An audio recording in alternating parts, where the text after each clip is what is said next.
Hey there. Back in September, when I had my last surgery, I had to have a basic pre-op physical, and stupid me took it upon myself to ask for tests I did not need just because I hadn't had them in a while. I decided to ask for a lipid panel and an HbA1c test. Diabetes runs in my family, and until recently, I thought that high cholesterol did too. I assumed that with all the changes I had made in my diet and activity level the last few years, my numbers were going to be stellar and I would be so freaking proud of myself. Instead, I had a "you have got to be effing kidding me" moment. This is what I get for assuming. Every time assumptions come back to bite me in the butt, I think of one of my 8th grade teachers, Sister Anacita, writing the word assume on the board and telling us not to assume anything because you make an ass out of you and me. That visual is forever stuck in my head. Anyway, this is what we are going to talk about today: cholesterol and blood sugar, not Sister Anacita.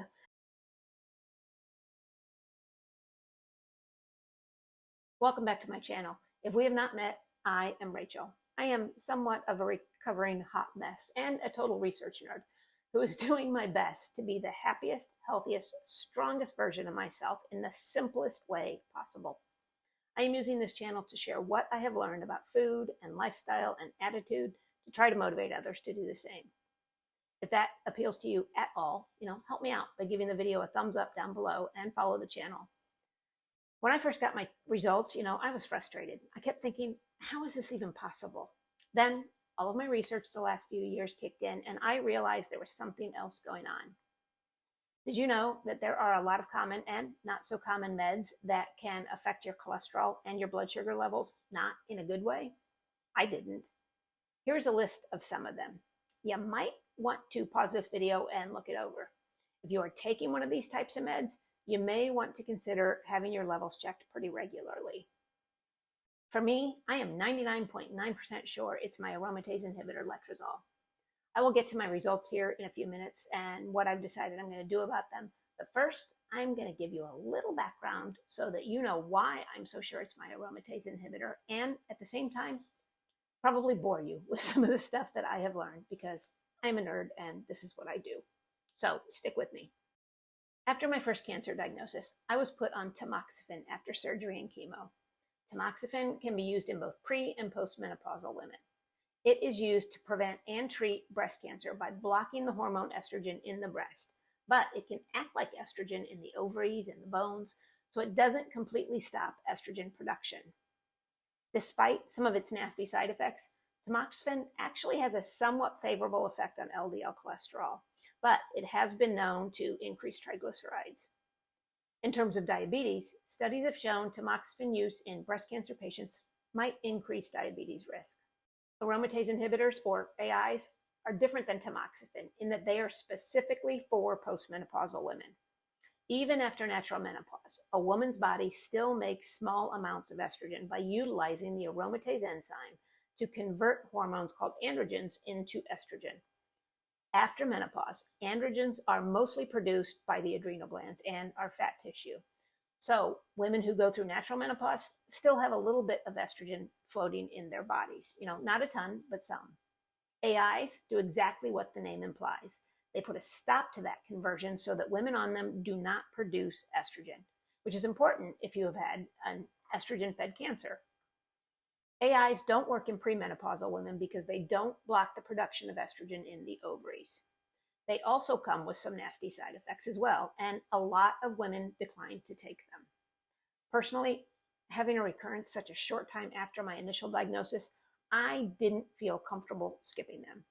I had decided the second time around that I was going to throw everything I could at this bitch that is cancer. So I was put on an AI, anastrozole, after my second diagnosis, along with a drug called abemaciclib. The side effects I experienced between the two absolutely sucked. Joint pain, fatigue, brain fog. So my oncologist switched me to letrozole in the hopes that it would be better. And it was. Between the new med and my diet changes, I was feeling really good. Okay, so now I know you're wondering what the hell this has to do with my cholesterol and my blood sugar. Well, in a word, estrogen. If you watched my gut health video, you know estrogen does more than just act as a sex or reproductive hormone in women. Both men and women have it, although women produce much, much more of it. but it plays a role in sexual desire, brain function, bone health, skin health, and lipid and insulin metabolism. Study after study has shown that how estrogen has a protective effect on blood sugar and cholesterol levels in women. It's why a woman's risk of type 2 diabetes and heart disease go up after menopause. Throw in a drug that shuts down estrogen production completely, and all of those protective effects are gone. All AIs affect both cholesterol and blood sugar, even though increased blood sugar is not officially listed as a side effect, but letrozole seems to be the bigger offender with both. Over 52% of women who take letrozole have an increase in total cholesterol and LDL levels. Researchers have concluded that letrozole use by postmenopausal women with breast cancer has an unfavorable effect on the lipid serum profile. And an Israeli study released in 2018 in the Journal of Clinical Oncology investigated just over 2,200 breast cancer survivors and found that women treated with letrozole were 4.3 times more likely to develop diabetes. Overall, women prescribed any type of hormone treatment after breast cancer were 2.5 times more likely to develop diabetes. Now, a key takeaway from that study said that women who developed diabetes were more likely to be obese, less likely to exercise, and more likely to eat an unhealthy diet. So this is where taking care of yourself plays an even more important role. Diabetes in and of itself is a risk factor for breast cancer. The good news in terms of diabetes is a study released in 2022 showed that women following a diabetes risk reduction diet after their diagnosis had a lower risk of all-cause and breast cancer-specific mortality. A diabetes risk reduction diet includes higher intake of fiber, coffee, nuts, whole veggies, and fruits, and a good polyunsaturated saturated fat ratio, plus a lower intake of low glycemic foods, trans fats, sugar-sweetened beverages, and some red meats. Sounds a little lowish carb Mediterranean, doesn't it? Which, not surprisingly, is the same type of diet recommended for managing cholesterol. Cholesterol is not necessarily the big bad that we always think of. We need it for the production of hormones, vitamin D, digestive bile, and the maintenance of a lot of brain functions. It is a vessel to carry different molecules like glucose and antioxidants to the cells. It's also made in the liver. That is where estrogen is metabolized, and the liver makes as much as we need. And LDL and HDL are not actually cholesterol.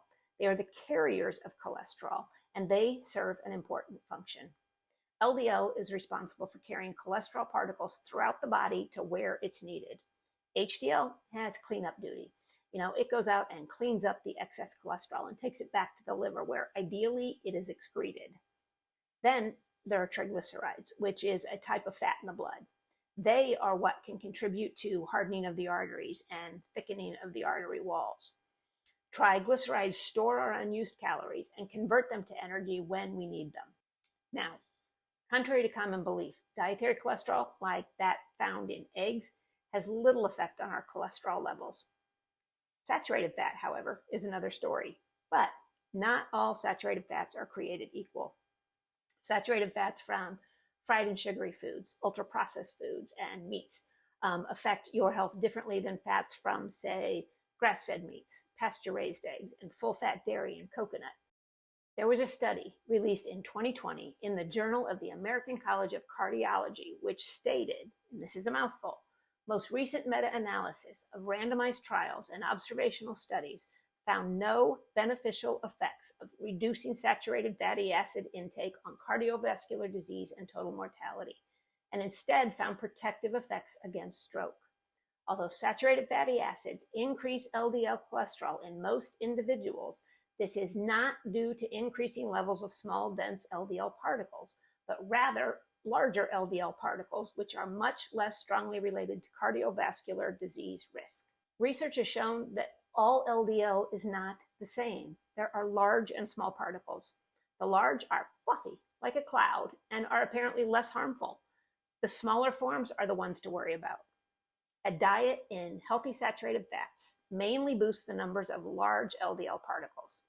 Unhealthy fats and a carb-heavy diet of unhealthy foods tends to lead to more small LDL. And there was a study released in 2017 by the Minneapolis Heart Institute Foundation that found that most major heart attacks happen to people with low cholesterol levels. They found that it's not just your cholesterol that causes heart attacks, but also your blood pressure, your blood sugar, if you smoke, if you have diabetes, what you eat, how active you are, and family history. And along those lines, familial high cholesterol is not just your other family members have high cholesterol. Familial hypercholesterolemia, or FH, which is much easier to say, is actually a genetic disease where people have high levels of LDL due to a mutation in one of the genes that controls how cholesterol is cleared from the body. They likely have had high cholesterol their entire lives, as well as a family history of heart attacks, stents, or bypass surgery earlier in life, before 55 for men and before 65 for women. That is not the case in my family. Okay, so I'm going into way more detail than I originally meant to. I am not a doctor, and I am really not trying to give you any medical advice here. I am telling you this to encourage you to do your research. Here are all of my numbers from my blood work in September, as well as what ideal numbers should be. So what am I going to do about this? Not a lot, actually. My primary NP brought up statins for the cholesterol, of course, but frankly, I am not inclined to do them for a few reasons. One, I am not going to take one med with horrible side effects to offset the horrible side effects of another med, a lot of which are the same. Here's a side-by-side list of those side effects. You know, we have all heard statin stories. In my over 20 years as a massage therapist, I saw so many people suffering terrible side effects from their statins that asking about them became one of my intake questions, as did asking existing clients who suddenly talked about muscle or joint pain or weakness and fatigue and brain fog if they had recently added them. Two, some people in my fam don't tolerate statins well, and the reasons they're on statins varies. One had high or a good total, but high triglycerides and low HDL. Another one had a high total. Another had a good total and good triglycerides and HDL, but a high LDL. I mean, it's all over the place. And three, I take care of myself. You know, my diet's on point. My weight's pretty good. My blood pressure is excellent. It always has been. I exercise regularly, strength train 3 to 4 times a week. I walk my dog daily. I throw in a little intense cardio a couple of days a week. I keep my stress in check. I meditate. I sleep pretty good. You know, I rarely eat ultra-processed foods, and I don't drink a lot. I don't drink sugary drinks. I get plenty of fiber. My fat intake is good, and it's mostly monounsaturated and healthy saturated fats. God, when I say all that, it sounds really boring, but I swear it's not. Seriously, I have taken a hard look at it, and there is not much else I can do. You know, diabetes is honestly a bigger concern for me than cholesterol, and statins even increase that risk. I am already on a med that does that. I am not about to compound it. You know, I will get retested probably around April. I'll have been off the abemaciclib for almost a year by then, and I will see if that played a role.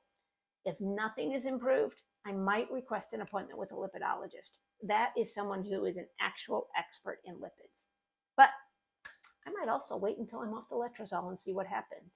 You know, stay tuned. I promise to report back. The big take for this video is to make sure you know the side effects of the meds you are prescribed. Most doctors don't necessarily know the side effects of drugs they don't regularly prescribe. So if a specialist prescribes something, your primary may not be aware of all the side effects. Ask your prescribing doctor about those side effects. If a drug affects things like your cholesterol or your blood sugar or something else, make sure you get your numbers checked before you start. If they are already high or you're diabetic, discuss that with the doctor. He or she should either look for another alternative or monitor your numbers a little more closely. This one is going to be on you to know, understand, and advocate for yourself about. I totally missed this because I was so focused on my cancer, I was not paying any attention to the rest of it. Do better than I did. You know, I am not telling anyone not to go on statins or to stop them. I am telling you my situation to make sure that you are aware. You have got to be proactive in taking care of yourself. So tell me, did you know that meds might be affecting your blood sugar or your cholesterol levels? Let me know in the comments. Any advice for any of us? You know, tell me your thoughts on statins or controlling all your numbers with your diet. All right, that's it for me. If you like the video, do me a favor and give it a thumbs up down below. share it if you know someone who might be in this situation, and subscribe if you want to see what my results are in the next few months. All of this is going to help my channel grow and to reach more people. Thanks so much for watching. I appreciate you. Take care of you, and I will see you the next time. Bye-bye.